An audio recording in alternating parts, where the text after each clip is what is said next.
Happy new moon in Cancer, you guys. I hope everybody is doing well. Welcome into our workshop. I just want to point out my little zinnias here that I grew in my garden. I love them so much. They bring me so much joy. So yeah, Cancer is a feminine sign. It's associated with water and the moon. The moon rules Cancer, and it's associated with the ocean. Cancer is the mother of the zodiac, and there's been a lot of emphasis on mother healing recently. This might be healing the relationship that you have with your actual mother. It could be healing your sense of self as a mother, if you're a mother, or your relationship to the idea and your relationship itself to the archetype of mother, and being able to separate the archetype of mother from our physical earthly mother. There is so much emotion around Cancer and this new moon. And it's like the ocean, right? The ocean has so many different phases and states that it could be in any given time, and it can shift very quickly. And so when we are in a new moon, this is like the seed level energy for the month. And so if we tap into this energy, then we have the potential to be able to draw from the strengths of the sign and increase those strengths within our character, but it's in proportion to where we are able to overcome the shortcomings and weaknesses of that sign. So with Cancer is very emotional, right? And Cancer can be very sensitive. I want to pause for a second. So the month of Cancer, which is whatever the new moon is of that moon cycle, that's the energy of the month. And so it's going to be present in the entire month. And so the month of Cancer is, Kabbalistically speaking, one of the more negative and difficult months of the year. The others are Leo and Capricorn. I'm not sure if there's a fourth, but I know those three for sure are more challenging times of year because they play on certain parts of the aspects of our personality that can really go to the dark side. The thing about Leo's very proud, prideful, very, it's all about honor, respect, commitment, pride, but gone to a heavy end, it can be too prideful, too stubborn, overly domineering. Capricorn, same way. Capricorn be serious and disciplined and structured, but given too heavy of an energy in that realm, it becomes domineering and severe and punishing and kind of it's too controlling. So with Cancer is very sensitive and very emotional. And so we can become defensive, we can become crabby, we can shut down and close off, right? Like when a crab is threatened, it goes into its shell. It crawls under a rock because they're very sensitive and they're very fragile, Cancers. Even though they have this hard exterior, they're really just soft and sweet and delicious inside and excellent when you dip them in butter. So Cancer can kind of shut down and go off under a rock somewhere and isolate rather than draw closer in their intimate circles and relationships. So basically, the influence of this new moon is probably pulling on your strings that are connected to what makes you feel secure, what gives you a sense of security. How are your relationships, the most intimate relationships in your life? Like your close friends, your family, your romantic partner. What is your home life like, right? There's going to be a yearning or an urge to want to nurture or to be nurtured. There's an opportunity in this new moon to really get clear and have a deep understanding about our needs and how to nurture our own needs, but how to even communicate those better and share those with others. Also, how to care for another's needs and not just be completely consumed with your own, but like, you know, have a nurturing attitude towards others as well. So that's coming into play here. Now, another aspect of Cancer is that Cancer is incredibly psychic, and they are so empathic that they're like this, the water, right? It doesn't have hard edges. It doesn't have boundaries. It doesn't have, you know, the only thing that the boundary that water has is what it's contained in. And otherwise it'll just spill out everywhere. So the challenge for Cancers is to set boundaries, because empathic energy, if you're like a full-on empath and you never knew that, most empaths aren't born with like an instruction manual where like their parents were like, all right, you're clearly an empath and this is the awakened way to live. So it's like we have to, you know, figure this out if we ever do. And so many times as an empath, I'm an empath, and I have a Cancer moon. So my Cancer and the like Cancer influences and the moon is all very magnified for me. And for the longest time, until around, I would say between 2010, 2012 or so, I had no idea what an empath was. I'd never heard of it before. And so I had just so many emotional ups and downs, and sometimes I would have these moods come over me. I wouldn't even know where they were coming from. And if I was in crowded places with a lot of like stimulation everywhere, a lot of like sensory overload, or a lot of people that like, you know, were trying to communicate with me. Like I served at a restaurant in a crowded like downtown area at that time, and I didn't know. And it was just like everyone's stress, everyone's happiness, everyone's joy, everyone's rage. It was just like all like filtering through me all the time. At that time, I also had a neighbor who was going through deep tragedy. And her house was so close to mine that I forgot how far your aura, like the radius of your aura extends, but like your aura is like overlapping your neighbor's house if you live too close to them, or if you're like living in an apartment. So I would be getting these like waves of grief that would come over me, and I didn't know where they were coming from. I didn't know why. I was like, I'm not sad about anything. Like, what is this? And when I discovered what an empath was, and how when your aura is like touching other people's auras and you're getting all of their energy and all of their thoughts, like sometimes I would have these thoughts, I'd be like, where did that even come from? And these emotions, and you're like, oh, that's not mine. Oh my gosh.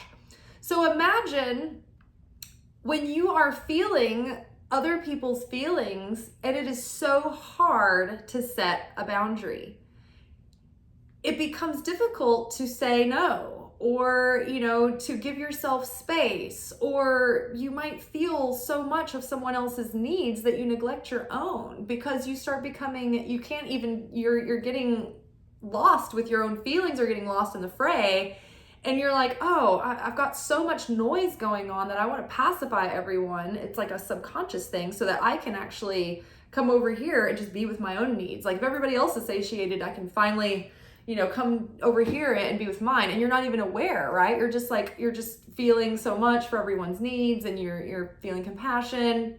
And so you can like really overextend yourself and really overgive and get into that Queen of Cups energy, where you're like overly extending yourself to the point where you're depleted and you have nothing left to give. So that can be a challenge with Cancer, because they want to mother everyone. Well, this is not a good thing. I mean, it's good to a certain degree when it's welcome, when it's like hospitality. But if you're trying to mother everyone around you, I mean, what happens with teenagers when their mom's mothering them too much? They're like, Mom, quit. And it's called bread of shame, right? When you try to give to someone that has a passive desire, it's not an active desire, they're not like wanting it, you're just like, okay, fine. And if somebody keeps giving you, you're just like, I don't even want this. Like it creates like almost like an irritation, or like a repulsion. So knowing how to, being comfortable that sometimes drawing a line or saying no is actually more attractive or more magnetic than just always being like, yeah, and overextending yourself, right? So we've got that. And then there's like this enhanced psychic energy coming through right now. You might be feeling extra intuitive. And so I would say this month to really like honor your needs and get to know them. Don't project them on to people, but know how to have healthy boundaries and set healthy standards for yourself, and really focus in on fine-tuning the depth of your closest relationships. Show those people appreciation. You don't need to have a reason even. It can be something small. It can just being like, send, your friend that you haven't talked to in a minute, just like a nice encouraging text that you appreciate them, something like that. But Cancer new moon for the month is pretty exciting. And I feel like this can really increase a lot of beauty and creation and love in our lives. I feel like there was another thing that I wanted to say about Cancer and the new moon and drawing that energy in for the rest of the month. Maybe it will come to me. Oh, Cancer also loves food. So you might get really into like food this month, or even around the next few days, like just feeling like Cancers are obsessed with food. In fact, if they don't have like a food source around, they can almost feel panicked. Like food is a comfort source for them, and it's a way that they ground their energy. It's a way they feel anchored and nourished and safe. So yeah, your foodies, somebody's like a super foodie, like ask them if they're a Cancer. I remember my friend in high school she was a Cancer, and she actually had this tank top with like fruit on it. It was like a cornucopia of food, and I always thought that was funny because like your clothes don't really have food on them that often. I'm like, your t-shirt has fruit. I'm trying to think if there's anything else that I had that I wanted to mention in this workshop before we get into the reading. Oh yes, so I'm pretty sure that Saturn is now retrograde in Neptune again for the next couple of months, and that happened a few months ago. And basically, when Saturn and Neptune are hanging out, it's like trying to snap you out of fantasy land. Saturn is like, okay, are you being delusional about your dreams and not following through and just staying in a state of fantasy and dream world and like ruminating and research and development stage? Because our daily card today was Knight of Wands. We talk about that. Go watch the daily pick a card. TikTok has the full video. The other platforms have a shortened version. So following our dreams, taking the steps that we need to take to follow them.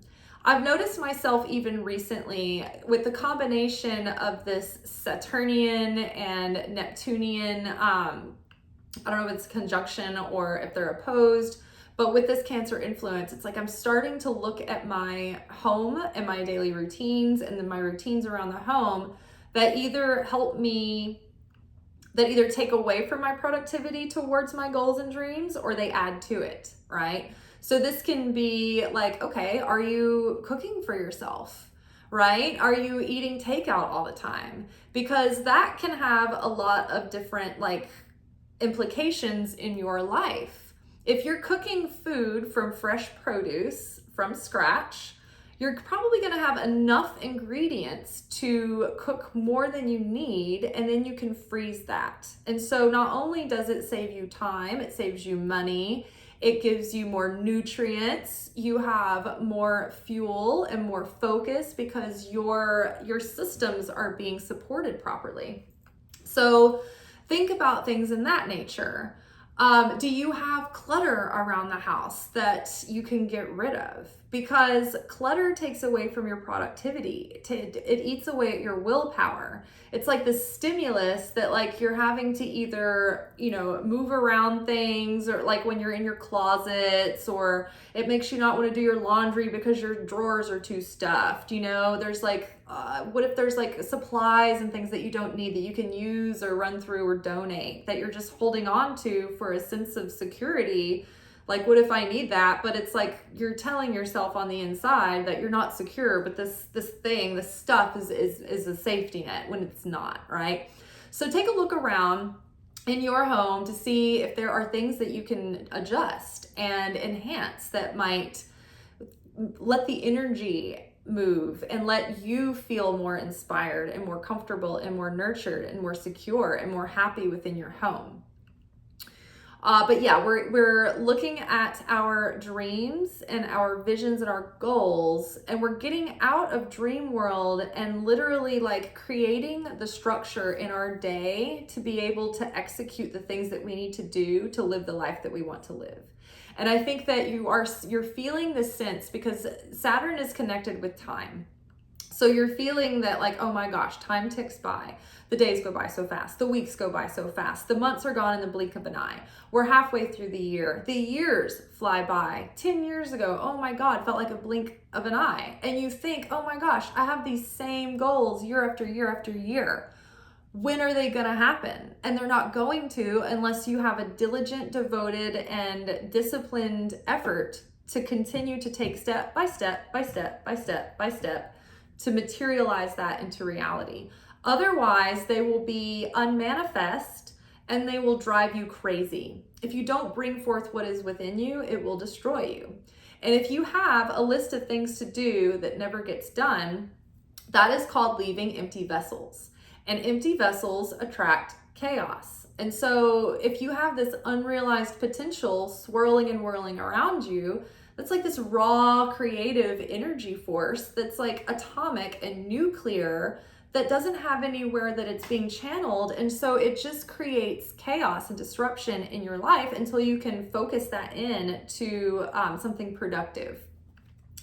All right, so let's get into the reading. We're going to, in this perfect example, my straightforward oracle deck. Like step by step, you know, the bigger steps are, okay, so like the first phase of writing the cards out, that had its own difficulty, but its own funness to it. Now, the second stage is typing the cards into the computer, which is easy, but it's not as fun. And so there's different phases of creation that are rewarding in their own ways, and they have like difficult parts in their own ways. But if I were to be more consistent with this deck would be published by now. But it's like the things of life that you get distracted with, right? The stupid things that you do that waste those hours of the day, and you don't even realize that they're just burning them away. I mean, me and my friend were talking about that the other day, how we can just accidentally burn an hour. Or like 55 minutes go by and you're like, what was I even doing? You're like, I mean, how long does it take to do this thing? You know, so you're just like paying more attention and getting more present and having this a different level of self-awareness and a different level of proactiveness in the way that we direct our time and our focus and our energy and our resources. I know for me personally, I'm not really the kind of person that watches TV during the day, but I know a lot of people do. And it's kind of easy for me to be like, oh, I can't believe these people watch TV in the middle of the day. They could be doing so much more of their lives. But then again, I watch YouTube. And I mean, it looks like on the surface it's more helpful. And yeah, it is. It's usually like you're usually watching a YouTube video to learn about something or to go deeper into a topic or what have you. But is it necessary? Did you get enough of what you needed, or are you continuing down a rabbit hole? Because sometimes I get like habit-like with it, and I just like sitting there in my time to like veg out, and I'm kind of like looking for videos, but I'm not really finding any that are that great that I want to watch, and I'm just like wasting time when I could redirect that and be like, you know what, this is a good time to pull out that course that I bought and actually just do the course instead. Or do something more proactive, like type in a tarot card or, you know, one of my oracle cards, you know, into Word so that I can, you know, eventually get this thing published, right? So we're really honing in. We're kind of like getting more clear on the way that we're running our household, the way that we are showing up for our relationship to self, and the way that we show up to our relationship with others. You know, when we improve our relationships, we can ask others to show up in a certain way, and we can demonstrate our needs to them, but we can't control how they show up or if they meet those needs. The only thing we can ultimately do is control the way that we show up in these relationships and how we give and share and behave within them. And then, from there, we hope that our prayers will be answered and things will improve. But even when we pray for a relationship to improve, I like to come at it from, help me improve this relationship. How can I do better in these relationships? It's not just about expecting the other person to change. Now, I mean, this is like, obviously there are extreme situations where like you might be in an abusive situation, or somebody, that you're close to may have like addiction and like all the things that come with that. So those are more extreme, but still you can't control that person. All you can control is yourself and your choices, and whether or not you can allow them within your home, right? Within your secure inner circle. So that's something to consider as well. All right, let's get into the Celtic cross. So our first card is going to represent us in the context of this moment, because I think that it's always in flux, right? We're not just like one static, essence or condition all the time. It's like we're constantly kind of changing in the context of our situations. So this is just us in the context of this reading, which is going to be for the next 2 weeks during the waxing cycle, but also it kind of does have an influence over the rest of the month. So this is a father issue, father healing. This is what we talked about in the daily reading today with the Knight of Wands card, because father healing, father wounds affect the way that we physically show up in the world.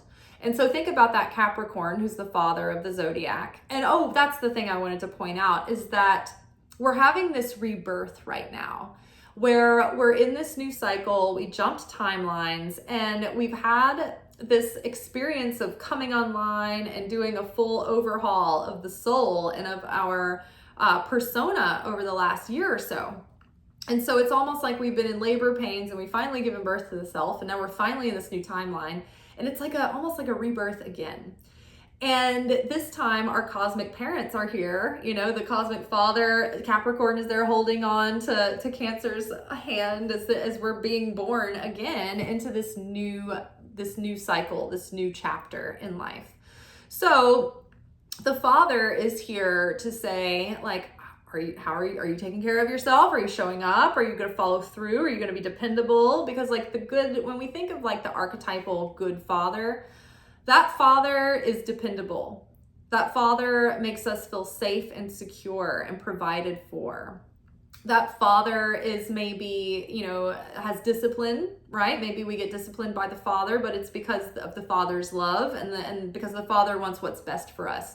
So that father is rearing us into a productive and stable and secure and confident, capable person to be able to meet life and meet the demands of life. That's what we hope that father helps us to do. And father helps us, believe in ourselves and love ourselves, right? But it's actually the father that influences the way we end up acting and expressing that self-love for ourselves. The mother has more of an effect on the way that we feel about ourselves inside, but how our father was and our relationship with our father will kind of affect the way that we act on the outside.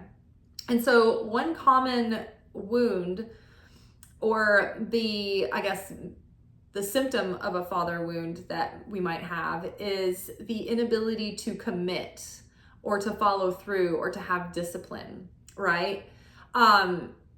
And you can see that in romance too. In a male, this would come across as like that player energy, right? When we have these judgmental ways that we like label people, it's like there's sometimes convenient ways to talk about things because they're generalized, but it gives us like almost an archetype.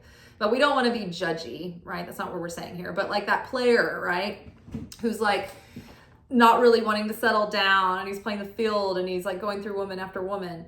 Well, in the female expression of this in a romantic sense, people say like, oh, she's got daddy issues, right? It might be a woman who is also in that player energy where she's not settling down or committing, or maybe she's not finding commitment, right? Or maybe she doesn't know how to say no and make someone invest time and get to know them slowly before, things progress into a relationship that doesn't have roots, that doesn't have a foundation, and then falls apart. So in our goals, in our profession, in our life purpose, right, the dreams that we go after, a father wound could look like not being able to be consistent with the way that we show up for that thing, not being able to follow through, not being able to keep a regimen or a schedule, right? It's like, think about that teenager that's like lackadaisical and like shows up late for their curfew and like sleeps in all day. It's got like dirty socks everywhere and like they have like messy hair and they're like, whatever, it's like that kid is like suffering from that lack of discipline and purpose and direction. So I'm gonna read the card. Father healing. Why? Okay, so I'm about to ask a couple of questions that come from Kabbalah classes that I take with the Kabbalah Center. And I think it's in Kabbalah 2 that you start workshopping your interrelational dynamics. And one of the classes within Kabbalah 2 that was the most poignant and pivotal talks about our relationship and our wounds with our mothers and fathers. So these are a couple of questions that you can workshop in a journal, and I'm assigning this to you now. So write these questions down in your journal to answer later. Why did my father choose me? Now, before we come to Earth and we're in like the soul, waiting room, the soul airport, we choose who's going to be our parents, and our parents choose us. It's like we all team up and we're like, okay, for this time down on Earth, for this theatrical representation of life, who's going to play what role, right? Because we have this tikkun that has to be corrected. This is like our soul assignments, life after life after life, that bring us into virtue and balance our vices. And it strengthens our weaknesses and heals our wounds and fills in the gaps and strengthens our talents and strengths, and we express those and we share those gifts with the world. So we all chose our parents before we came to Earth, and we chose them because they would be difficult in just the right ways to catalyze our evolution. If we choose to perceive it that way and choose that direction to go in. We have the free will choice to let those wounds completely break us down and tear us apart and completely destroy our relationship with our parents or aspects of our lives forever, right? We are dealt a hand of cards, and that is called fate, right, when we're born. But what we do with that hand can determine our destiny. So if we can overcome the wounds, if we can find redemption and forgiveness and grow from these and become stronger and more capable and more determined because of them, then that positive change is the spiritual alchemy that starts ticking the wheels of destiny so that you start aligning with a life that looks like your higher destiny rather than the hand of fate that you were dealt, right? And this comes down to, it's reflected in our choices and our actions and our direction and our day-to-day capability to maintain, So why did my father choose me? What about the difficulty that my father had with me helped him grow, or could have helped him grow, or could have helped him become more of who he was, right? And those are going to be 3 to 5 difficult answers, right? They're not going to be like, well, because I'm, it's not going to be the good parts of you, right? I mean, it could be like you could have one thrown in there, but it's probably going to be more about how you've challenged your father as your father's child. Now, the second question, or it doesn't matter what order you do these in, but why did I choose my father? Harder one to even answer, right? You're like, why would I choose this person? Maybe you have a very easy dad, right? Maybe you have different tikkun in this life that is going to be worked out in different ways. But you probably still have a father issue. Like sometimes people are too spoiled by their fathers, and because of that, they can't have functional relationships with men who aren't their father because their father set them up with like unrealistic expectations and, had spoiled them in some way. So again, we're choosing the difficult answers to this question. Why would I have chosen my father? right? My father's very distant and not available. And so, I mean, he is kind of, but like not really. He's not that present. He's not that emotionally available. I have a very surface connection. And so it would be very easy to just be like, no, there's nothing good that can come of that. I'm just so rejected and alone. But instead, it has taught me to be independent and to not really look for outside validation. And I've learned to not spend my life waiting for my dad to approve of me. And I've built my own, grit because of that. And I don't really, I'm not really that affected by other people's opinions of me, because like I know who I am on the inside and I'm not looking for that outer validation. Like one time, like a couple of years ago, I was at the table with my dad. It was after my breakup with my most recent serious partner, which was a few years ago. And I was in, that fragile emotional state that you're in after a big breakup. And I was talking to my dad and his wife, and he kind of gave me that speech. Like, have you ever had like the dude that you have a crush on, like confess his undying love to you at like a drunken party, and then you're like, I never knew you felt this way. And then nothing happens after that? Totally happened with my dad. There was a brief moment where the facade was gone, and like he told me what a strong, intelligent, like intuitive person that I was. And, he recognized my gifts and all of these things, and even like my, prophetic gifts and things. And I remember thinking, wow, like part of me has wanted him to acknowledge me like this my whole life. And there was another part of me that was like flatlined. It was like, and it doesn't matter. This is doing nothing. It's like, I will leave here and this is not going to be life-changing. It was very liberating, because it was like, oh, I really didn't need that, all this time, when you like, so many people are waiting for that person to change their ways and to like turn around and like say this thing that they always needed to hear from them. But it's not going to do anything for you. What's going to do something for you is if you're just like, you know what? Fuck it. Who cares? Like, I'm just letting it go. Never going to think about it again. Not going to hold out for that. Not going to like sit here and torture myself for my parents to approve, or my boss, or like this person that I want their, I wish they liked me more, or that I wish that they were proud of me, or what have you. We all have our different things and reasons and why we need these things from people in our lives, but they're not ever going to validate us. This is the idea of getting overly obsessed with the vessel, the idolatry of the vessel, and completely missing the fact that it's the light that brings us the fulfillment. And it's the light within any vessel that gives it any animation, right? So it's really the light within the vessel that we're ever connecting with. So the vessel can come and go, right? This vessel, this is here, it's empty now, right? But now there's a flower in it, right? It's not the vessel that's the point. It's the flower. It's what the vessel holds that matters. So father healing. The father wound: self-worth, liberation, forgiveness, confidence, independence, healing, enmeshment, and codependency, which is one of the most difficult things for Cancers and Libras, top 2 of the zodiac, struggling with enmeshment and codependency, because of the fact that they are empathic and they have soft boundaries, right? They have fluid, open, like air. Air is the same as water. It doesn't have a shape. It's not solid. So it's difficult. You have to really work on that when you're one of those signs, or you have that sign prominently in your chart. So it's my labradorite sphere.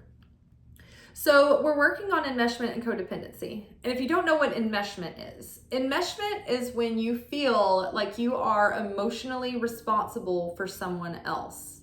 This happens a lot in relationships where like parents will put guilt trips on kids and be like, oh, why are you making me feel this way? Or, oh, it just destroys me when you do this, or, blah, blah, blah. And it's like you're trying to control someone because you're implying that their actions are affecting your whole emotional world. We can't be emotionally responsible for other people, right? We can treat others with courtesy and respect and, all of that. We shouldn't treat people like crap. But if you're just doing your thing and you're being authentic and you're on your own road and someone else is trying to project their needs or their opinions on you and they're trying to lay a guilt trip on you to force you to comply, it's like a manipulation tactic, and you feel like you don't have your own autonomy to make your own decisions because of, I can't move away because of I don't want to make, my family feel bad. I've got to give up this opportunity and, those kinds of things. Like when you can't make your own vital decisions in life without considering how everyone else is going to judge you for it or whether or not they're going to abandon you or reject you because of it, then that is an enmeshment problem. Now, that's not the same as when you are considering your husband or wife in deciding to take a job that's going to move you across country. It's going to uproot everyone. Obviously, when you are in a covenant or something like that with a person, you have to consider their needs too, if you have a kid or whatever. But the parent shouldn't be making their child feel that they're emotionally responsible for the parent. And so many of us grew up this way because many parents, that's their go-to power tactic, and they don't realize how damaging it can be. So I think we're learning to see through that, but we have to undo and untangle all of that as adults. Codependency. If you are in relationship dynamics where you're always playing this role, or you're always in these patterns with people and you can't get out of them, then that is codependent, right? It's like the addict and the enabler, or the person who is there's so many examples of codependency. Let's not go on a tangent because this is already running long. So you guys, you can look up on your own, what is codependency. Also, what's highlighting is attachment styles. Your relationship with your father can affect your attachment style. So learning what your attachment style is can give you a starting point for understanding why you feel and react to certain behaviors the way that you do within relationships, and how anxious you are around those relationships. And then what was your father's? Looking at your attachment style and then observing and thinking about what was your father's attachment style. And again, separate video, go off and look up attachment styles. The personal development school is, I think her name's Tyrese Gibson. She's the expert on attachment styles. So you can look her up for that. All right, now the next card is going to represent the energy that is crossing us at this moment. So this is the influence that is kind of crossing over us right now. This is the weather kind of the energy. So say what you've been needing to say. Something needs to be said or clarified. You won't know until you clear the air. Put your cards on the table. An honest discussion will act as a catalyst. You won't know until you speak up. And then that came out with you are fretting. So maybe there's something that you've wanted to talk to someone about, or tell someone, or ask someone. And maybe this has to do with your father. Maybe there's a conversation that you want to have with your dad and you're too scared, right? Maybe you're afraid that if you tell your dad how you feel, or you ask him, to talk about things that have to do with former wounds, you're afraid that it'll make your relationship worse, or that he'll get mad at you or reject you. And that fear is linked to a feeling of enmeshment, right? You are afraid that you're going to upset your father if you tell him how he's hurt you. Or you talk about that in a way that you want to rebuild and change your past dynamic, and you want more, right? That can be an issue. Maybe there is something confusing at work that you want clarity about, and that it's been bothering you, and maybe there's nothing going on that you need to worry about, and maybe it's just been something that you've been perceiving falsely, and so maybe you're fretting over nothing. But there's something that, like, the fretting card is literally your needless worry, unfocused attention, stop obsessing, calm down, it doesn't matter that much. Your frantic energy is making it worse. Peace, calm. Everything will work its way out. No use crying over spilled milk. Stop, leave it alone. So maybe you're making a mountain out of a molehill, or maybe you're worried about something that you just need to get off your chest. But otherwise, like something that a communication, and I do feel like it's maybe with your father, and maybe it's just like to start reaching out and calling and making it a casual hello. And I know that if you're not already close with your dad, it can be really uncomfortable to do that. It feels weird, it feels awkward, it feels heavy. But maybe if we can all commit to just trying to do it once a week, it'll start mending the bridge. Okay. The underlying influence, the subconscious influence in the situation is pay attention to your dreams. So your dreams might be presenting some things to you that you can draw from the meaning. I always recommend dreammoods.com as a really great symbol interpreter. They have like a dream dictionary. It's just like A through Z. It's very rudimentary. But you'd be surprised at how many random things that are in that dream dictionary, and when you read like the interpretations, you're like, whoa, that actually is very spot on. It's so random. It's time to juggle, and you are abundant. So there's something about feeling like you don't have enough energy or time to do all the things that you need to do. Like subconsciously, you might feel inadequate to meet the tasks at hand. Or you might feel like, oh my gosh, there's so much adulting that needs to be done. There's so much mundane stuff around the house that needs to be done. And then I've got my dreams and my goals that need to be attended to. And then there's like my personal life, and all of it can feel like there's just not enough of you to go around. So taking on and trying to implant in your subconscious and give yourself messages and just really start to brainwash yourself into believing that you're abundant, that you have plenty of energy, that you have plenty of resources, that you have plenty of time. There's plenty of time to do this. I'm fully capable. I know what I know how to research. I know how to learn. If I don't know how to do something, I know how to take steps to start finding out how to do this thing, right? So it's time to juggle. Task juggling, multiple jobs or clients, side hustles, balancing life and work. So I feel like there might be, your dreams might be trying to reveal the condition of your subconscious right now. It's trying to come up and give you messages through your dreams. So pay attention to those. But then also like giving yourself,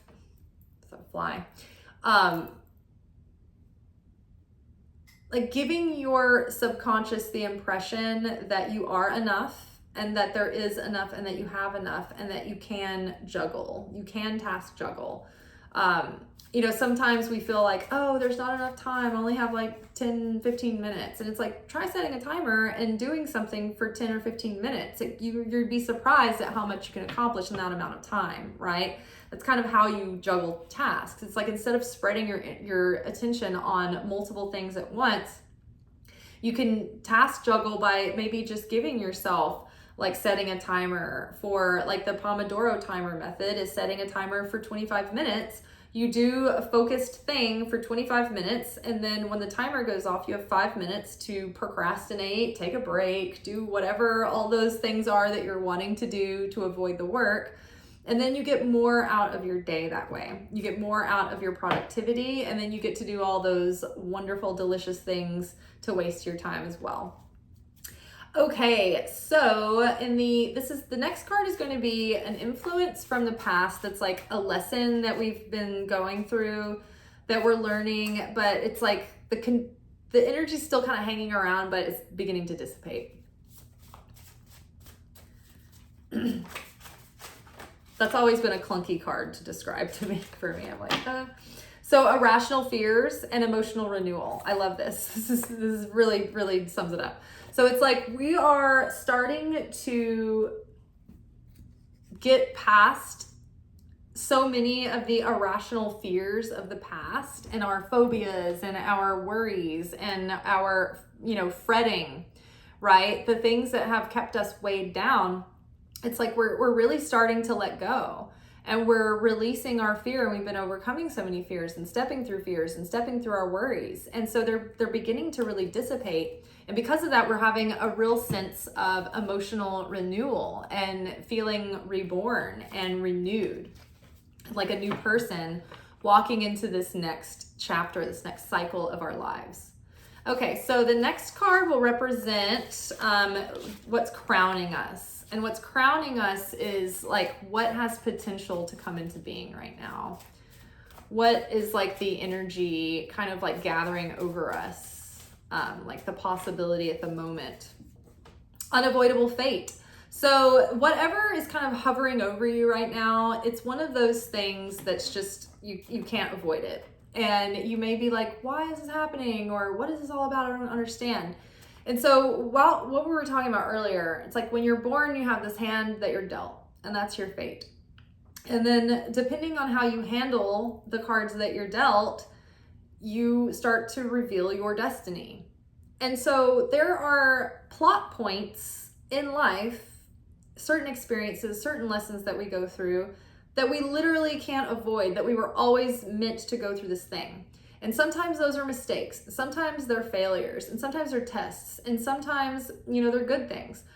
But the point is that we get through them the best way we can, and we don't beat ourselves up, and we don't carry shame and guilt, right? We can't mess up on purpose.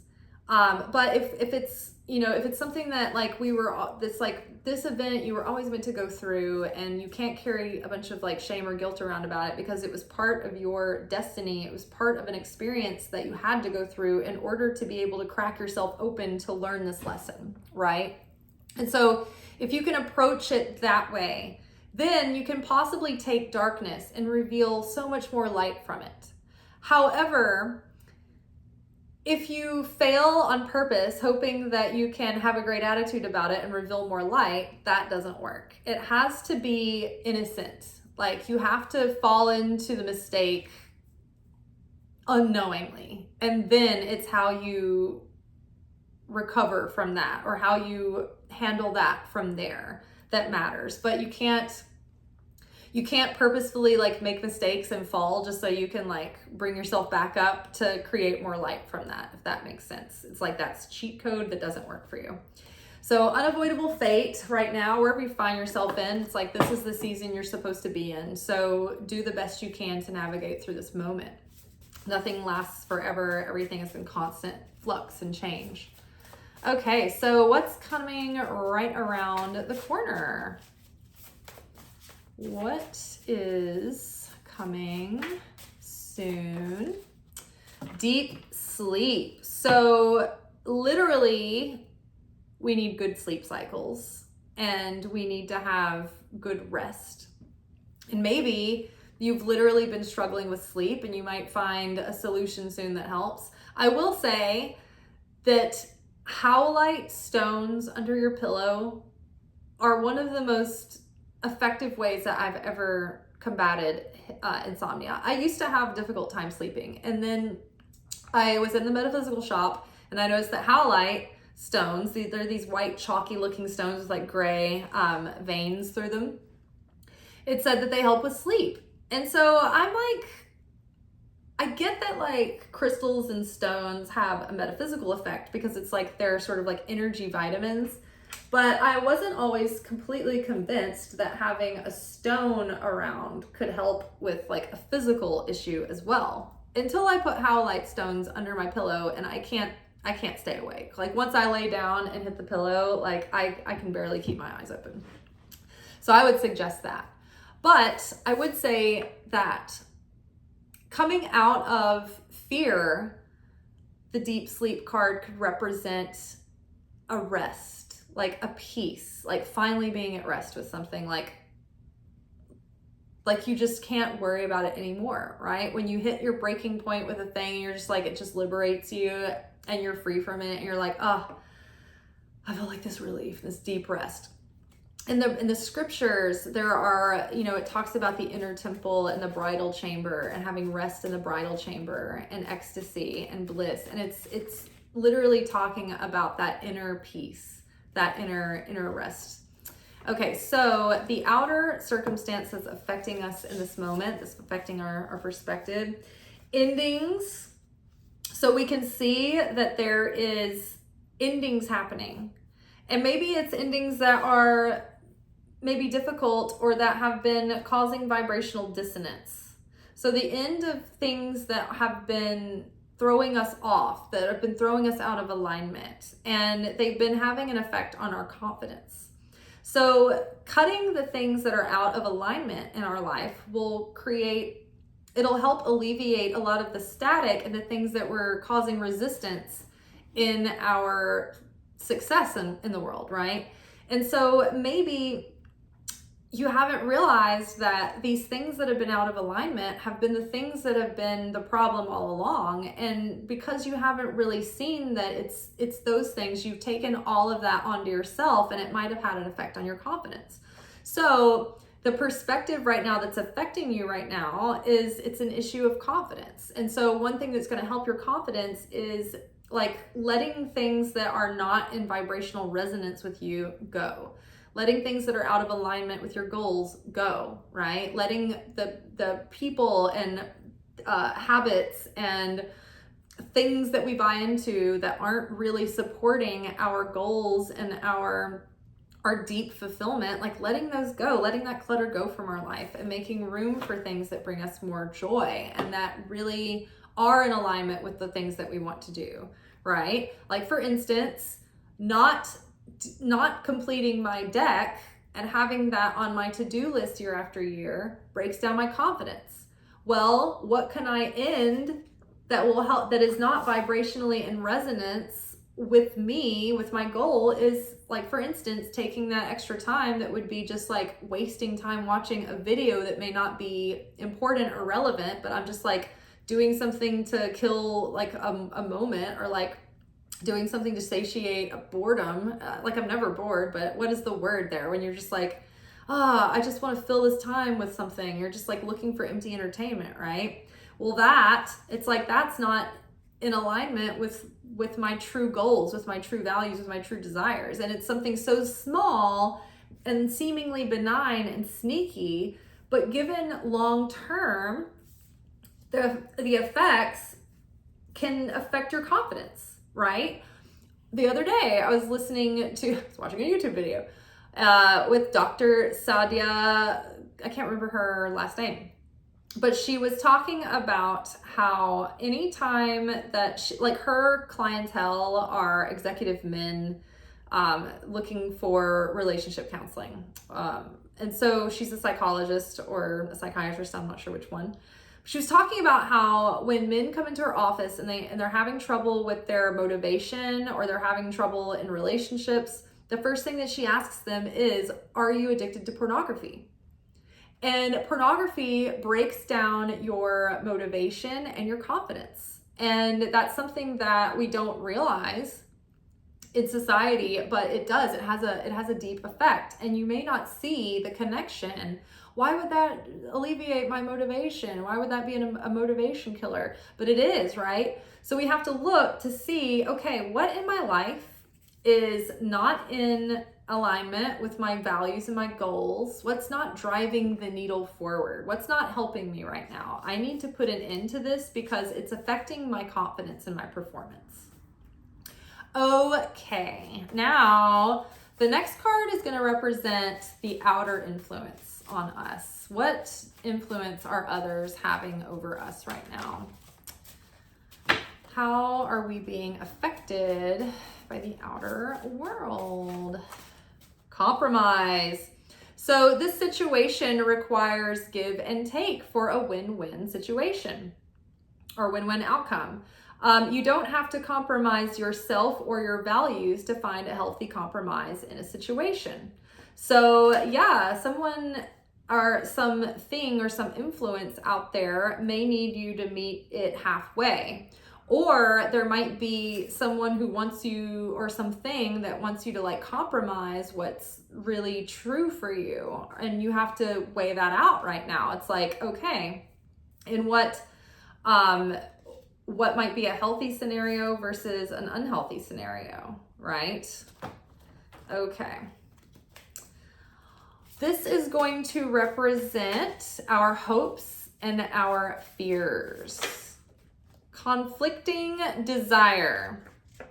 So when we want something and we're going after it and we're not getting any headway, many times there's an inner conflicting desire that we're not aware of that's preventing that thing from coming into our reality. An easy example of this is, say, if you want a relationship and you're like, man, I'm ready for a serious relationship, but you're also terrified of rejection and abandonment, or maybe you're afraid to let your guard down in a relationship because you've had negative relationships in the past. And so there's a part of you that, even though your conscious mind is like out there, like, I'm doing everything I can, putting myself out there, like, I don't understand, do I have like 6 heads, like what's going on, do I stink? And it's not that, but like your subconscious is putting out a signal that you are not available because it believes that it is protecting you from fill in the blank, right? From losing yourself in codependency and enmeshment. Where was that card before? Or getting hurt, or being, compromising yourself in a way that you don't want to, what have you. It can be many things, but there can be things out of your awareness that are defense mechanisms in your subconscious that are keeping you from getting the goals that you consciously desire. Another example of this is, say you are an entrepreneur and you want your business to be successful, but you are afraid that if it is, that it's going to take all your time and freedom and you're going to crumble under the weight of the responsibility. And so on the one hand, you want to put this product or idea out in the world, but on the other hand, it's like you're not willing to carry the weight of what it requires to get it out there. I know, like for me, growing up, there was a part of me that really wanted to be a filmmaker. And I wanted to be a director and a screenwriter. And I even wrote like some screenplays and things, in my 20s. But ultimately, I kept having this sense that I had this pull towards my spiritual talents. And it was very difficult. It tore me apart for a long time because I didn't know which direction I was supposed to go in life. And then I realized, I was like, what do I want to do with movies? It's not just about entertaining people. It's about being an influence out in the world and telling stories through the films that you hope leave an impression on people, that you hope it like sparks like a lesson inside someone, or sparks their perception to change. And you think, okay, if I'm a person of influence, then I can go on to, like, say, a talk show and encourage people to give to countries in need, and to be, you can be a positive influence on others.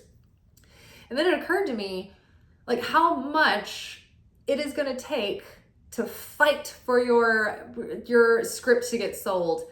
And if they ever even make it after that, then you got to fight to find, funding. And then you've got to fight to keep your ideas, clean and not have everybody else water them down and change them. And you got to fight to get distribution. Then you got to fight to get an audience. And then you got to fight to do it all over again. It's like, this could take a decade to get one idea out in the world. And like your whole life is like devoted to this. And then like it's like your whole life is consumed with the pre-production. And then you're like literally every hour of your day is spent in production, filming, principal photography, then post-production. It's just like endless. And I was like, I don't have like all of that inside was too conflicting to really have the desire to want to actually like pursue that. And eventually I was just like, you know what, I don't think it's for me. Like, I don't think that that's what I want. And it's so funny because I stumbled upon this rabbi who every now and then he'll talk about it. He's like, in a former life I was a filmmaker, but then he was like, I basically described the same thing. He was like, I wanted to like influence the world and have a positive effect and like use my voice, but he was like, but it takes so long, and it's like there's such a slim chance that it's ever going to get out. And he was like, I could do this, and then there's like no delay. I can just like turn on a video, say what I mean, and then put it out in the world, and then instantly there's views. And there's like, I don't have to have funding, I don't have to ask anybody's approval, I don't need the producer to like my idea, I can just do it myself, right? So there could be, search yourself, right? Or do you have a fear that is preventing your hope from coming true? Or do you have a hope that has like, do you have a hope that has a fear attached to it that's like preventing it? Okay, and then the probable outcome, prosperity and abundance. So we are moving in a really positive direction towards prosperity and abundance, and having a feeling of feeling secure and provided for and fulfilled and motivated. You know, you don't have to be rich to feel abundant and prosperous. You know, you don't have to have all the trappings of American ideology of success to be prosperous and abundant. That can happen in stages, but you have plenty. Do something small to affirm your abundance to yourself. You have sneaky lack hiding in the shadows of your perceptions. Nip it in the bud before it causes problems. So my Kabbalah teacher, David, before I started this video, I actually saw him on a reel talking about how we have to like already believe that we have all that is ours. It's already there. And if we have lack, and if we have doubt, and if we're feeling victimized by our finances or our love situation, if we're feeling like a victim within our situation, then we cannot attract the manifestation that we want within that category of our lives. If I'm feeling broke and I'm feeling like I don't have enough money and I can't afford this and I can't afford that, and that's where my mind is, then I am going to increasingly be in more lack.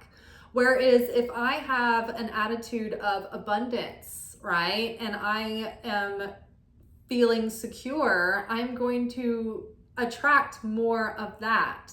It's not that you want to like spend pretending that you're abundant, because that's that's how you manifest. That's not, you don't want to do that, right? You don't want to spend it out of your budget, because then that causes more scarcity and more lack and more stress. But you don't want to also be so rigid and tight that your money stagnates and that it's not moving and it's not flowing, because then you don't have a belief that you will get any more. It's like I was saying earlier about like holding on to too many extra supplies and a little this and a little that, like, oh, I don't want to throw that away. What if I need it, or I need to keep this surplus because if I ever get in a situation where I'm in an emergency or I can't afford it, then I'll have it. And it's like, that is assuming poorness. That is assuming failure. That's assuming lack, right? And it's the subconscious that's dominating that perception. So really training ourselves to be in a state of prosperity and abundance. And that doesn't mean impulse spending. So don't go out and like spend all your money and be like, well, that's what I needed to do. It's like, that's a common problem in our society as well, especially in America, of people overspending. Now, especially with Klarna and Afterpay, when you have these like 4 payment options, you're like, well, of course I can make a payment of $40, right? But that's like every couple of weeks though. And it's like, it adds up. And what if you are like, oh, okay, well, I'll get another item on Klarna, and that adds up. And you're like, suddenly you're like, oh, okay, you don't realize that you're overspending, right? So be careful about that kind of thing, but also don't be too miserly or rigid either. Don't be cheap with yourself, right? I've learned a lot of ways to live really richly that doesn't require like heavy spending. And it's like, it comes down to really having like beauty in your environment and richness, right? Like, I can really, really get a lot out of having 1 or 2 good cheeses around, and taking those cheeses and slicing them into like little bite-sized, morsels, and really enjoying that so much that like I don't feel the need to eat a lot of rich food for dinner because of that. You know what I mean? So it's like you can concentrate the quality of the experience that you're getting from things, and then that gives you deeper satiation, that satiates you deeper than it would if you're consuming in bulk. Just like, oh, I want to buy a bunch of like impulse purchases at Walgreens, right? Instead of doing that, choose something that's going to actually give you so much more richness and appreciation, right? It's going to add to your feeling nurtured and abundant, rather than like impulsively, wastefully spending on things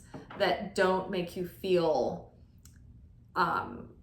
nurtured, right? And then like cooking from scratch, I think, is one of the greatest ways to feel really nurtured and luxurious, because if you're making like a fun, like rich recipe full of flavor, and and you're like, oh my gosh, this is gonna be so good, I can't wait to eat this food, especially if it's like, I love a Cajun pot, right? Like smothered cabbage, beans and rice, jambalaya, that feels so like rich and nourishing, and there's so much to it that you feel delightful, right? And you can save. It's like you're also eating fresh ingredients, cooking from scratch, and that can go on. That can feed you for a few days, and then you can freeze it, and it can feed you for another week down the road.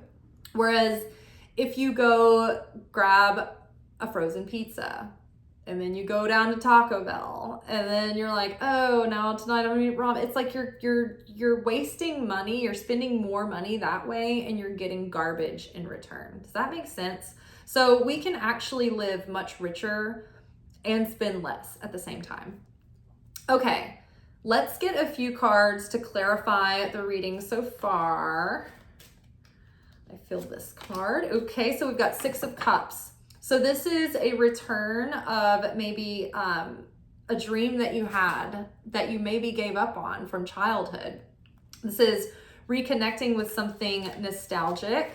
This is also related to father and mother healing. This card asks us not to remember things better or worse than what they were. Meaning, like, if you're romanticizing an ex that is like, that it wasn't a good relationship, then you kind of tend to remember all the good parts of them instead of remembering the reality of it. And so you overly sentimentalize something as being better than it was. We can do this too with like getting stuck in the past and like living like, oh, just remembering our college days and like, oh, those were the days. And it's like, well, really? Because like these could be the days too, but you're just like overly valuing the nostalgia and sentimentalizing an idea, a memory, and it's becoming distorted. You can also remember things as being worse than they were. And you can choose to remember things better than they were, right? You can rewrite your memories, and you don't have to dwell on the past and how awful it was, when you can, you don't have to lie to yourself, but you can heal and change your perspective. And you can shift your perspective. And even if there was, a situation where it wasn't your fault and it was definitely not great, dwelling on the misery and the suffering of it is not going to take away from your suffering and misery now. It's just going to add to it. And so trying to look at the past in a constructive way that you can heal and forgive and move forward and be maybe even stronger from that. And maybe you can learn something from your healing experience, and that can help you with someone that you know that goes through something similar, and you can be there for them and help them. But yeah, this could be like an old friend that shows up out of the blue, that like you get together with an old friend. But yeah, 6 of Cups is about like nostalgia and the past and reconnecting with that. We have Knight of Wands in reverse. So I think that this too is circling back to that father wound of feeling like we can't commit, we can't focus. There's the shiny object. Oh, I'm non-committal, right? That used to be me professionally. I was a freelancer because I didn't want to be stuck in a boring, like repetitive situation. And honestly, that like freelance lifestyle did not provide me the security or the routine that I craved to actually be more productive, right? And it wasn't allowing me to have like good work relationships and friendships either, because people would just be like coming and going all the time. And so facing that fear and just committing to like a job where I go to that job every, 5 days a week, it's actually been really, I think, something that's grown me a lot, and it's been really healing to get over that, because I have a great time at work and I really like the people I work with and I enjoy it and I don't get bored. And so we can have these mindsets that keep us stuck and hold us back. And even though the job that I have now, I work in a restaurant, it's less glamorous and impressive than saying I work in TV and film, but honestly, I get paid 3 times as much from working my restaurant job, and I have 10 times less stress, and it's less overwhelming, and it's less demanding, and it's more like flexible for me. I always had to be flexible for film, but like I'm now in a situation where on the surface it doesn't seem that impressive, but it actually offers me all the things that I wanted. And I only have to work for a few hours at night, and I can spend all day doing the things that I love that keep me filled up and happy. And those are all usually activities that I need to do with daylight, or when my creativity is like more concentrated in the earlier hours of the day.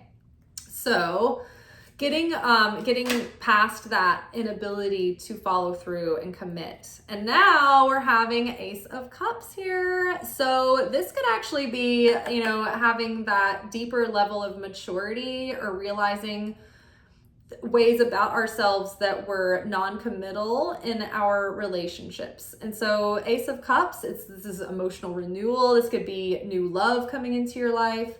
This could be like agape love that you have for everyone, but it could be a new romantic love coming into your life. It could be new friends. And it can be this sense of rebirth that we're having, where we're like, oh, I just feel like a new person. And I've been feeling like a new person recently too. All right, amazing. Ace of Cups, good news.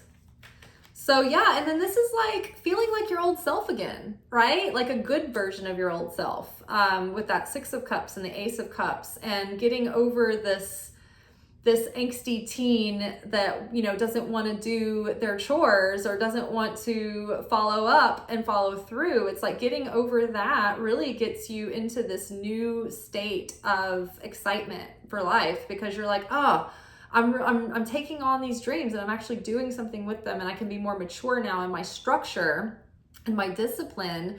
Whereas before it sounded like that was such a drag, it was such a cage, but actually it's the boundaries that we need to give something shape, right?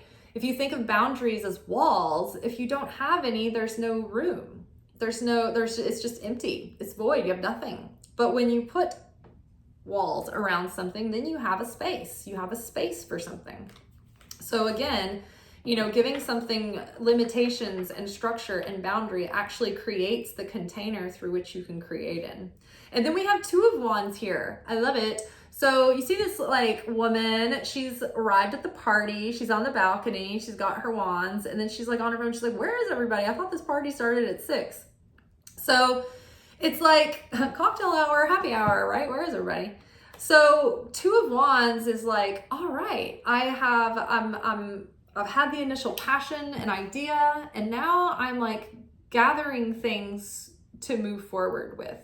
And so this is the part of the phase where you're like, okay, I'm excited, I'm inspired. Now I need to gather like resources and maybe collaborators, but you're finding out the elements that need to come into place in order to go forward and move forward. But either way, it's like you're ready to leave the village and answer the call to adventure once more. This is like getting ready to step out into new ventures, new horizons, and you're expanding your vision. Okay, let's grab a Moonology card. Ooh, well, that was quick. We got 2. Let's see what these are. Okay, so we have confidence is your key to success, the new moon in Leo. We actually were talking about Leo earlier, oddly enough, and we were talking about this. Oh my God, the perception that is challenging you right now, that is affecting you, is our confidence. Confidence is the key to our success. So dealing with all of these things, and I feel like it's follow through, right? The more that we follow through, every time you take a step and you finish that step, it gives you more confidence. When you're in the 12-step program, they ask you, can you just get through today? Can you get through today? And that's it, and take that one step. And so the next day, when you've gotten through that day, you feel a sense of satisfaction. You feel a sense of strength that you didn't have the day before, and it gives you more confidence to say, okay, I can take on this day, and I can take on this day, and I can take on this day. And eventually, gradually, it will become more doable. I'm not gonna say easier, because I've never been addicted to anything that has been like a drug. Like I've never been, addicted to a substance like that, but I've known people with addiction. And I've had habits, but I haven't had like strong addiction. So I can't say it'll get easier, but it can be more doable because you will believe in yourself more because you've already done it. You've already taken steps by step by step that showed you I was capable of this yesterday. This didn't kill me yesterday, and I can do it again. And life didn't swallow me whole yesterday, and it's not going to swallow me whole today. Communication is key. So the new moon in Gemini. So we have 2 new moon cards. So it's telling me that we need to communicate our vision and our goals confidently into the world, right? What's his name? Jordan Peterson talks about this, about how our ability to articulate is directly connected to our success. If we can't articulate something clearly and like compellingly, we won't be successful in life. So communicating, being confident about being able to express ourselves and how we express ourselves, and building our confidence so that it improves our communication. But communication is key. So there's something, and then it's like your goals might have to do with communications. I know like on this channel, it's all about communications. Like all I do is communicate all day long. But I can tell you if I'm feeling less confident, then the videos are less compelling, than if I'm, more confident. In the beginning when I was making videos, the first few times I turned on the video, I was like talking to my phone. It felt so weird. I was like, oh my God, can the neighbors hear me just talking into the room by myself? When my ex was here and I would like try to make a video when he was around, I would just feel so on the spot, so awkward. That might be why I didn't start the channel for so long. So I was just too embarrassed to be like talking into the camera.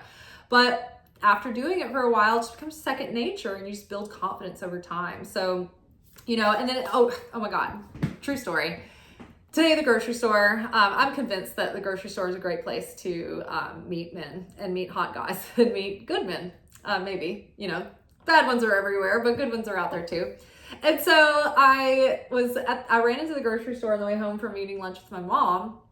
There was this dude who was like totally my type walking into the grocery store. I was like, oh my God, he looks like he might be Jewish. Like he had like his cut up muscle shirt on and he had great musculature, not too bulky, like just in really good shape.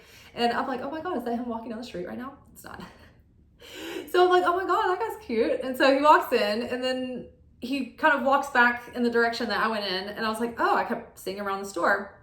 And I kept trying to like let him see that I was looking at him without being a total creeper, without being like, like something weird. I was trying to be like open and not too boldly flirtatious, but like inviting, and I could tell that he was kind of like looking at me too. And we were, crossing paths around the store, and then we kind of lost each other. And I was like, should I have said something. I didn't know how to break the ice and just say something. And we were both around the deli cheeses at some point, and I was like, I just went over and bought some dolma, just stuffed grape leaves, which I love, but I wasn't planning on buying them because he was by the Parmesan, and I'd already like picked up the Stilton cheese, so I was like, I didn't know how to I didn't know how to approach him. I wanted to like make a conversation about cheese, but I don't know. I should have been like, oh yeah, I love Parmesan. Because I do. But my lack of confidence prevented me from communicating. And so unless I see him again at the store, I'll just never know, will I? So confidence and communication is key. So don't let a lack of confidence keep you from saying hi if you see somebody that you think is cute. Or putting yourself out there for something. If you have an idea, or if you want to like put your name in the hat for like an event that's gonna have a bunch of vendors, you know, it's like if you can confidently communicate and put yourself out there, it gives you a better shot at, you know, if you can't put yourself out there, if you can't communicate, then you get none of the shots you never take, right? Shoot your shot. Okay. Let's get a tarot card from Angel Wisdom Tarot. The Magician. Love seeing this. We got a whole clump coming out. Let's just see who's here to talk. All right, we've got the Magician. We have Ace of Pentacles, and we've got Two of Pentacles. So this is very good. So the Magician is a card that literally tells us that we are the co-creator of our reality with Source, with Divine. And if we command that creative power with intention, that we have everything that we need, we have all the resources, we've got all the physical resources that we need. As soon as we need them, they'll come to us. I like to picture myself as having a spiritual vault, and anything that I want or need will come to me when I need it. Literally, I will tell you this, I'm standing here, I'm not lying. I have looked at in Walgreens, they have these like packs of markers like that have all the colors, and they're like, have you ever seen those big like 18 pack of like Sharpies, and it's like every color of Sharpie, and it's like, oh my gosh, everybody loves Sharpies, right? We all love bright colored Sharpies, and we've all seen that big pack. We've all wanted to buy it, but because it's like super expensive and it's a luxury, we're like, where am I even going to put all these pens? We're like, we don't buy it. So there was this pack of like permanent markers that I kept seeing at Walgreens, and I was like, man, I just always lust after these packs of markers, but I never buy them because they're like, it's like either that or like some food. So I've been like, for years, I just wanted one of these packs of markers. I'm with my mom today, and she goes, while you're here, I bought these markers the other day. I don't know why. I bought a pack for Levi, but I bought another one, and I'm not ever gonna like sit down with some markers, like color, like make anything. She's like, I use a black pen for whatever I need. She's like, let me get this for you. And I shit you not, it's the exact pack of markers that I've been wanting for like ever. It doesn't matter how trivial it is. If you genuinely, authentically, like your heart connects with something, you can manifest this. If you believe in yourself, and if you get rid of all the clutter that is keeping your light dim inside, and you fine tune your instrument, the craziest things can come through. I've told this story before, but it bears repeating, that there's these, this makeup by Jones Road called Miracle Balm, and it like gives your skin this like, it's like this very lush balm. It's very nurturing, but it gives your skin this like glow. You can use it as highlighter or bronzer and contour, or just overall color or whatever, but they make you look so brilliant. And so I've been wanting them, but they're kind of expensive, and my mom is like kind of an impulse purchaser. And so it's so funny because a few months ago when I was having to take her to her physical therapy appointments from her broken leg, we were just laughing about this today. I was telling her that like I kept seeing those commercials, and all three of the colors that I wanted, she bought, was dissatisfied with the color. It was too light, and then she just kept giving them to me instead of sending them back to swap them. And so I got all three of the ones that I wanted, never telling her that I had wanted them, just because she kept going through the progression. And so many times I won't tell my mom I want something, because then she'll get it for me, and I don't, I'm not trying to get her to like get me stuff all the time. So I didn't even tell her that I was wanting them. And then she ended up going through the progression of getting me all 3 of the ones that I wanted. And it wasn't that she was buying them for me. It's just that she kept trying to use them on herself and they weren't dark enough for her skin. So y'all, I'm telling you, the Magician, you have everything that you need, but it's a matter of aligning heart, soul, mind, strength, spirit, right? You got to get your heart right. You got to get your mind right. You got to get your actions in alignment with your goals, right? And you've got to get that relationship with source on point. But when you get those elements in place and you have that connection with God, with divine, with Christ, with the Holy Spirit, things start falling into place and you realize that whatever you want is already in the vault. And the moment that you need it, it's going to show up just when you need it. Doesn't mean that you'll have like all of this stuff piled up around you until it's necessary, right? Like, it's like when I go to the grocery store, I like to pretend that everything at the grocery store is mine and that I just keep it there until I need it. That's a sense of abundance. So now we've got Ace of Pentacles. This is a new opportunity, new seeds being planted for dreams to come true. This is new sources of security and new sources of sustenance, but it's seeds that we're planting that are actually going to come into fruition. And this is in our physical world, but it is going to take juggling. So where was I? Okay, it's time to juggle.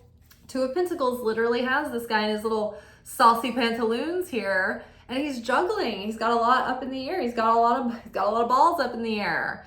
But it's because, you know, we've already got a lot on our plate as just a basic adult with no dreams. Even if you have like your partner's already, you got your partner locked down, you're settled in, you bought your house, you have a 9-to-5 job, you're not trying to expand your career. You still have a million things going on and you still have a million balls to juggle. And our capacity to juggle is going to determine our, you know, our ability to have a sense of satisfaction and to feel like we can, you know, maintain, right? So it's a constant balance of bringing joy into it. We can't work so much that we never have happiness or joy or play in life either. And so we want to bring a sense of joy and play into our work, and that helps if we can do that. And so working too hard or multiple jobs, the need to bring balance and fun into your life, juggling multiple priorities, balancing the budget. So balancing the budget could also apply to balancing your time budget, right? We're limited on the amount of time that we have in the day. And where you can make more money, you can't make more time. You can only make yourself more efficient within your time. So learning to budget your time, and oh my gosh, look at this. I didn't even notice that he's literally juggling clocks. So budgeting time, I would say, is every bit as important as learning how to budget your money. Okay, let's pull 4 cards about our manifestations. So how should we approach our manifestations? The first 2 weeks after, so it's like the hours following the new moon is when we want to start manifesting. When the moon is totally new, okay, so this is the note that I wanted to make earlier. So when we're in a new moon, it's important that we keep our consciousness that day in a state of positivity and in a state of what we want to create. Because the new moon is where, okay, so in the new moon, we have a dark moon. There's 0 light. So during this time of 0 light, that's physical darkness has the potential to allow spiritual darkness in. And the physical light has the same protective elements as spiritual light. It's like the light is the light and the darkness is the darkness in a way. So when the moon is dark, there is more potential for negativity to happen. And so during those, like the new moon can kind of be chaotic. And so if you get pulled into that chaotic negative energy, that's the seed level of the month. That's the seeds you're planting. Remember what the state of our consciousness is going to flavor our seeds, and that's going to determine what we grow. So it's important that on a new moon, we are in a state of like positive consciousness, abundant consciousness, sharing, doing positive actions. I remembered thinking today, oh, it's so great that me and my mom decided to have lunch today, because this is going to be positive for our relationship. And then it's a new moon on top of that. So we're getting into a positive state, and we're planting positive seeds, and we're improving our relationship. So when you are in a new moon, it's important not to get into a dark state of mind or like expecting the worst. Keep your thoughts positive. Now, when it's like effective to start manifesting is when the light starts to fill the moon again. So it's not during the exact new moon that we want to do our manifesting ritual. It's when the moon starts to, it's like the moments and the hours after the moon is, sorry, belching. The moments after the moon is officially new, because that's when the moon starts to be filled with the light once more. And so as the light grows, that is called the waxing moon. And as the light grows, it's like a momentum that builds the manifesting energy, the creative energy. So it's most important to take action on building our goals and our dreams during the first 2 weeks during the waxing phase. Once the full moon happens, that's like the culmination and the excitement of the energy. And then when we're in the waning phase, when the light is leaving the moon, that is a good time to release things, to cleanse, to let go, to do the editing, to cut away. So the new moon energy does affect the whole month, but our most productive time to take action is in those first 2 weeks. So keeping that in mind, that this whole reading applies to the whole month, but your most productive times to take action are going to be in the next 2 weeks. And then it's always good to give yourself on the new moon, write down 3 intentions, actions that you're going to take towards your goals within those 2 weeks, and actually do them. Okay, ready, set, go! Now is the perfect moment to dive in and embrace your heart's desire. So it's like that. Stop saying what I just said. No, you stop saying what I just said. No, I said it first. But yeah, so waxing energy, don't delay, use this time wisely, because otherwise, like, our rhythms are affected by the moon. Like, if we can align our circadian rhythms and our energy with the moon, then we can use the most of it. You can make the most of it. Worthiness. So connecting back to this issue of confidence, our confidence is like a superficial, like secondary thing that comes from a deeper layer, and that is worth, self-worth. And so our relationship with our parents when we were growing up, when we were young children, like that kind of affected, that imprinted our sense of self-worth. And so everybody's parents were young when we were young, right? When we're babies, our parents are young, and they're not as fully developed, and they don't have the same patience and wisdom and emotional intelligence that they do as they might gain as they get older. And so that's where our parent wounds come from. And depending on, how life has gone and your ability to perceive and navigate through life, your worthiness, your sense of worth is affected. So it takes self-awareness and participation as adults to repair our self-worth. And as people that are watching tarot videos, we're probably also the types of people that like self-help and spiritual, hobbies and healing. Healing is a hobby, right? But so we're kind of more aware of working on that self-worth. But our sense of self-worth is the thing that's influencing what we're able to attract and receive and maintain. So know that you deserve to receive good in all ways. We can have all of the right, y'all are gonna believe this card. We can have every part of the manifestation formula in place. We can be clearer on our intention. We can be taking action. We can be in a happy, joyful, upbeat state, right? We can be practicing gratitude. We can be surrendered. We can be doing all the things right. But if we don't have a deep sense of self-worth, like our self-worth is only going to allow us to receive what our self-worth determines that we can receive. So when we build the vessel, right? The vessel is like our self-worth and our faith. And how much our vessel can contain is likened to our self-worth. And how strong that vessel is to hold that once we fill that up, right? Imagine that this had, that's our faith, right? The strength of our vessel is our faith. Imagine that I had a lot of self-worth, right? And I filled this up with water, the way it is. But say I had no faith, no certainty in the Creator. It was my self-worth and my confidence were all based in myself.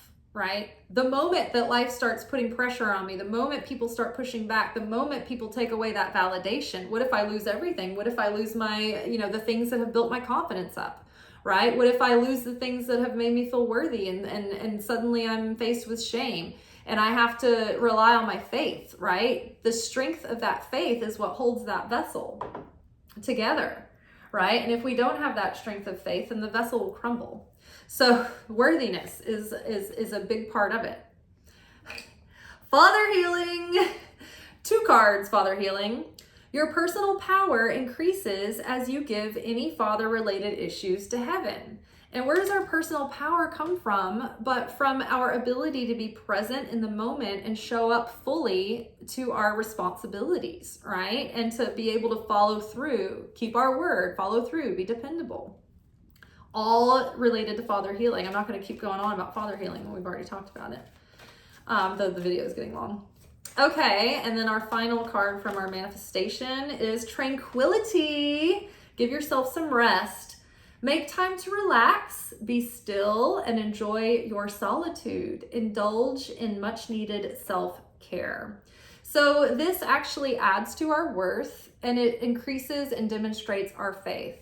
Because think about it, if you don't have any faith and you don't have self-worth, you never let yourself relax, you never give yourself a day off, you're like, I have to earn I have to show up and earn my way in life, and if not, I have no value, right? So that you don't have an inherent sense of worth there. You feel like your worth is earned, and it's only, your worth is only, is completely dependent on what you can give and what you can, contribute. But if you have a deep sense of self-worth, then you can let yourself relax because your productivity doesn't determine your value. Not necessarily. I mean, you still don't want to be like that person who contributes nothing, right? That's out of balance too. There's a balance. And then being able to rest and relax, it demonstrates your faith in the Creator, that it's not all up to you, that you're not actually that capable of much without the Creator involved anyway. And so being able to take time and put something down and surrender it and let go and shift your focus and have rest, right? That's demonstrating faith. That's that inner peace. That's that inner bliss that we're talking about that we need to get to in order to relax in the first place. All right. Now, these are the romance oracle cards. So this is going to be giving us some direction in our love lives over the next couple of weeks. Ooh, this could be the one. You've already met the romantic partner you seek. Oh my God, what if it was the guy at the grocery store and I never said anything? It wouldn't be that. He would be there again. That's what I've had so many experiences in life where I might see a cute stranger and then the universe just keeps bringing them into the most random scenarios, and I'm like, oh my gosh, I keep seeing this person. And it's so funny because sometimes that happens and it means nothing. It's nothing happens with that person, or you might end up interacting with that person, they're totally wrong for you. So who knows? The universe is a mystery, isn't it? But something could happen soon where you might be prepared to potentially meet the one. I don't know if there is a one, but you could meet someone that could be a very good partner. Because if you get your worth in check and your healing father issues, and you're building your confidence and you're following through with your own self, with your own dreams, then that's like the prime sort of recipe that you always hear when people are like, you know, I was single and I was just really working on myself, and I was like really like just kind of focusing on my career, following my dreams, and all of a sudden one day, blah, blah, blah, you know, when I least expected it, right?